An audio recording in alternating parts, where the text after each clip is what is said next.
At ito naman merong kinilaw. So ito ang gustong-gusto ko dito, yung kinilaw, at merong fried chicken. So ito yung pinaka nagustuhan ko din dito. Ito yung pinaka the best, yung parang pritong baboy.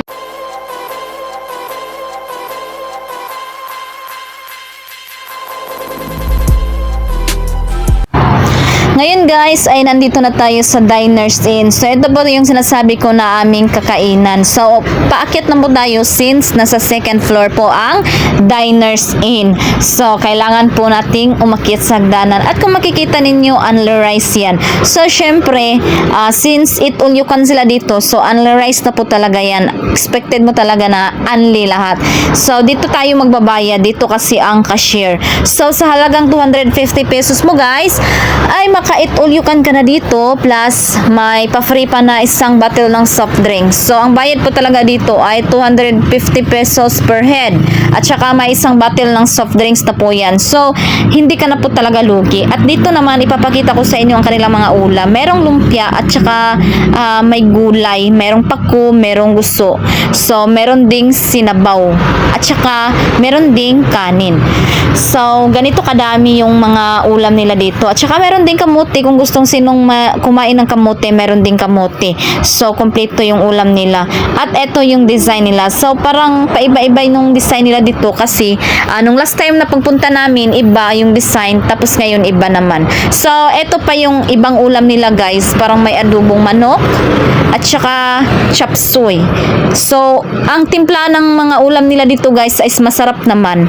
So ito parang calderitas ata yan, at saka ito nukos. So ang sarap ng nukos, at saka ito pansit urbam-is. So sarap ng timpla nila dito, at saka meron ding paklay.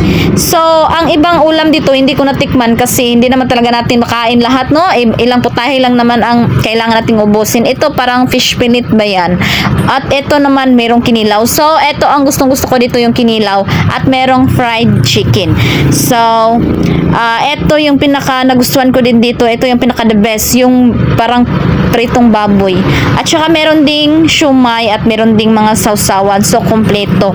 So hindi ganito yung arrangement nila dati, pero ngayon iba naman. So dito sa mga nila sa dessert, merong mga prutas. So merong melon, at saka may tapioca, at saka may macaroni salad.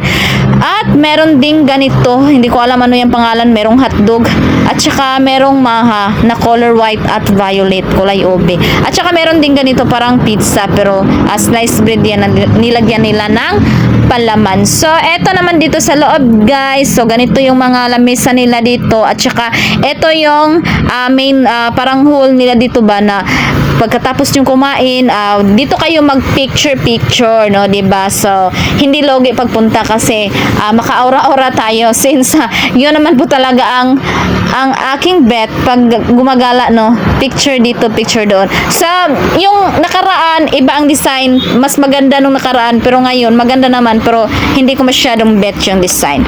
So naghahanap kami ng lamisa kung saan kami kakain, at saka napagdesisyon na namin dito kami sa may gilid para makita namin yung kalsada at mga motor doon sa ibaba.